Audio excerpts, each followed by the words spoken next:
अपने पास कोई charge Q है और वो चार्ज का लोकेशन ये है किसी पॉइंट P से, ठीक है, एक पॉइंट P है और एक चार्ज Q है, ठीक है, और वो जो चार्ज Q है वो इनफाइनाइट सेपरेशन पे है। कितने सेपरेशन पे? इनफाइनाइट सेपरेशन, ठीक है, फ्रॉम पॉइंट P। तो ये ध्यान रखना है कि चार्ज Q जो है वो इन्फिनिटी पे है, एट इन्फिनिटी, ये लिख लेना, ठीक है। अब इस चार्ज को मैं ये सोच रहा हूं, मैं ये मेरे को ये ऐसा कुछ करना है कि इस चार्ज को मैं पॉइंट P पे लाना चाह रहा हूं, ठीक है।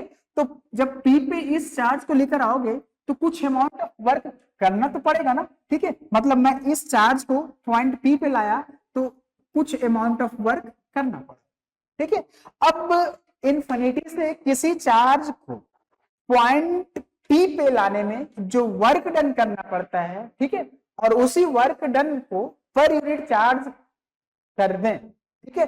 तो मैं यहां से ये बोलूंगा कि work done per unit charge, ठीक है, total work done per unit charge. Simple इसका डिफिनीशन ये होता है कि जब किसी चार्ज को इन्फिनिटी से पॉइंट P तक लाया हो तो कुछ वर्क डन करना पड़ेगा और वो work done per unit charge को ही हम लोग इलेक्ट्रिक पोटेंशियल का नाम देते हैं, ठीक है, और उसे डिनोट करते हैं V से, इलेक्ट्रिक पोटेंशियल, ठीक है। थोड़ा सोचने वाला बात यह है कि इलेक्ट्रिक पोटेंशियल और इलेक्ट्रिक पोटेंशियल डिफरेंस दो बातें हैं। अभी जस्ट इलेक्ट्रिक पोटेंशियल के बाद हम लोग कवर करेंगे, ठीक है। तो दोनों में बेसिक डिफरेंस क्या है अभी हम अगले कुछ मिनट में बात करेंगे, ठीक है। लेकिन पहले ये समझ लें कि ये जो वर्क डन है W जो है ये होता है वर्क डन, ये जो W है इसे हम लोग बोलते हैं वर्क डन, इस Q को बोलते हैं चार्ज, ठीक है। अगर डिफिनेशन की बात करें इलेक्ट्रिक पोटेंशियल का तो डिफिनेशन ये हो सकता है कि when a charge, a unit charge, when a unit charge is brought from infinity to a point P, then the work done in bringing the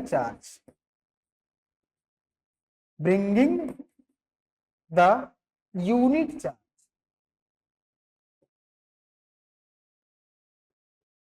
from infinity to point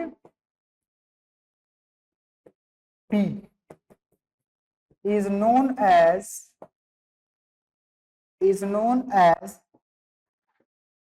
electric potential, ठीक है। तो ये बात को थोड़ा ध्यान में रखना है कि जब किसी यूनिट चार्ज को हम लोग इन्फिनिटी से पॉइंट P पर लाते हैं, ठीक है, तो कुछ वर्क डन करना पड़ता है ना per unit charge.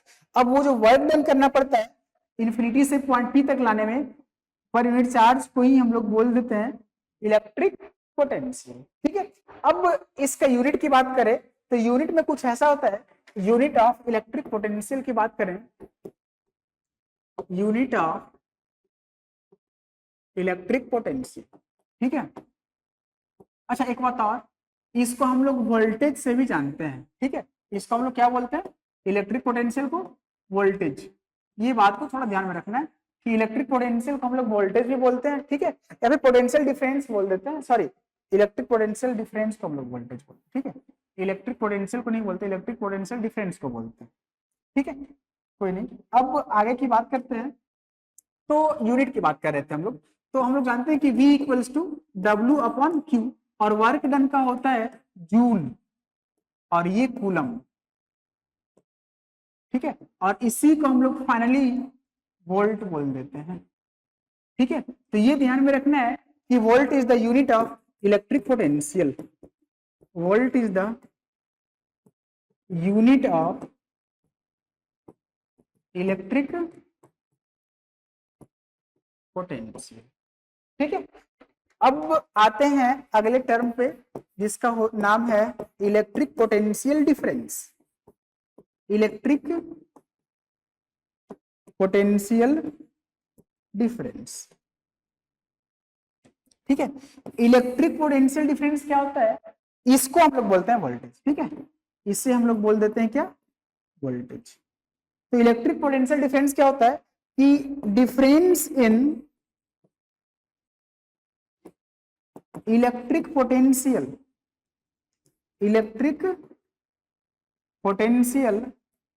Between the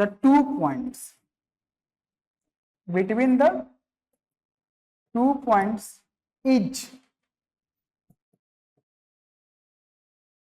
known as electric potential difference. ठीक है, ये ध्यान में रखने वाली बात है कि जब कभी भी हम 2 पॉइंट का इलेक्ट्रिक पोटेंशियल का डिफरेंस फाइंड करेंगे, तब वो जो डिफरेंस मिलेगा ना पोटेंशियल का, उसी को हम लोग बोल देंगे इलेक्ट्रिक पोटेंशियल डिफरेंस। और इसको इस इलेक्ट्रिक पोटेंशियल डिफरेंस को हम दूसरे नाम से भी जानते हैं, जिसे हम लोग बोलते हैं वोल्टेज। ठीक है, ये ध्यान में रखने वाली बात। और यूनिट इलेक्ट्रिक पोटेंशियल डिफरेंस का यूनिट की बात करें तो इसका जो यूनिट होता है वो सेम होता है इलेक्ट्रिक पोटेंशियल, मतलब इसका भी यूनिट वोल्ट होगा। ठीक है, ये ध्यान में रखने वाली बात है कि unit of electric potential difference is volt. ठीक है, अब हम लोग अगले पॉइंट पे मूव करते हैं। अब ये है कुछ बातें। ठीक है, पहला बात, कुछ इंपॉर्टेंट कॉन्सेप्ट। ठीक है, अगर 2 पॉइंट है अपने पास, 2 पॉइंट है P और Q, अगर दोनों के पोटेंशियल सेम है, अगर इस वाले का पोटेंशियल V और इस वाले का पोटेंशियल V, और एक बात है कि अगर पोटेंशियल डिफरेंस कैलकुलेट करें डेल्टा V इक्वल्स टू 0, क्योंकि दोनों का पोटेंशियल सेम है तो इसलिए डिफरेंस तो 0 का मिलेगा। ठीक है, मतलब यहां पे no charges will flow, no charges will flow. तो सबसे पहला कंडीशन ये होता है कि अगर अपने को चार्ज का फ्लो करवाना है, if the charge is to flow, अगर चार्ज का फ्लो करवाना है तो there must be some potential difference, some potential difference. Potential difference का होना बहुत जरूरी है अगर हम चार्ज का फ्लो करवाना चाहते हैं तो, अदरवाइज पोटेंशियल डिफरेंस अगर नहीं रहा तो फिर क्या होगा, फिर चार्ज का फ्लो नहीं हो पाएगा ना, सिंपल। ठीक है, तो ये ध्यान में रखने वाली बात है कि जब कभी भी पोटेंशियल का डिफरेंस 0 होगा तो चार्ज का फ्लो नहीं होगा।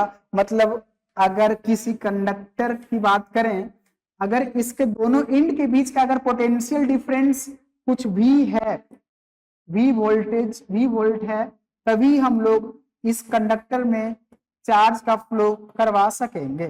ठीक है, ये ध्यान में रखने वाली बात है। ठीक है, अगर वही वोल्टेज ना लगाए, मतलब बैटरी को रिमूव कर दें, तो इस कंडक्टर से कोई चार्ज का फ्लो नहीं होगा और सिंपली हम ये बोलेंगे कि कंडक्टर से करंट का फ्लो नहीं हो रहा है। ठीक है, तो ये ध्यान में रखने वाली बात है कि किसी भी कंडक्टर से चार्ज का फ्लो या फिर करंट का फ्लो तभी होता है जब हम लोग उसके एंड के क्रॉस, ठीक है, पोटेंशियल डिफरेंस अप्लाई करते हैं।